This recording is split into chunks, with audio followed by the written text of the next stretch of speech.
Kugharamika pesa za kila siku. Mwanzilishi wa mradi huo Mwengi Mutuse amesema mradi huo pia utasaidia kuhakikisha kuwa tatizo la uhaba wa maji linashughulikiwa.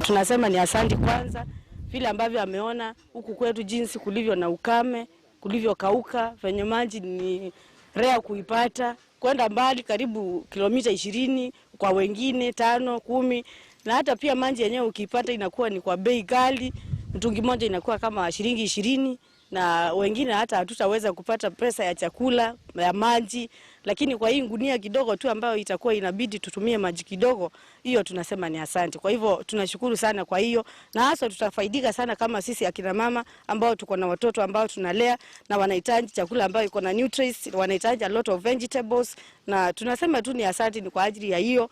Sisi tumejitolea kuona kwamba watu wetu kila mahali watapata maji.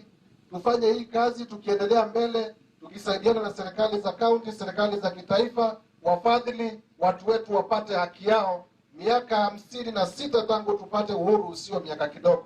Wakati umefika wazee wetu, kina mama wetu wajisikie pia wako Kenya, wako huru. Ile imetushangaza ni kwamba zile fedha zinatoka kwa serikali, Women Fund, Youth Fund, Affirmative Action Funds pamoja na Uwezo Fund. Hati wao wanapigia kina mama wanawaambia waendelee kulipa. Kwani wanafanyia serikali gani? Kama Mheshimiwa Rais amesema simamisha kulipa loan, unaanza na ile ya serikali kwanza kabla tusimamishe ya benki. Ama namna gani? Hii tunataka tutume direct. Ijulikane kwamba watu wetu kina mama mashinani wanyanyaswa. Ijulikane kwamba kina mama mashinani hawana pesa. Na isimamishwe mpaka wakati corona itaisha, kina mama wetu wakiweza kulipa watalipa. Huko mbeleni ikiwezekana, Mheshimiwa Rais, sio kupenda kwetu kwamba corona ilikuja, pesa ni ya serikali, kwani tuko na mbio pesa ya serikali ni kodi ya watu wa Kenya, ama namna gani? Namna zaidi ya wanawake 120 kutoka Samburu huenda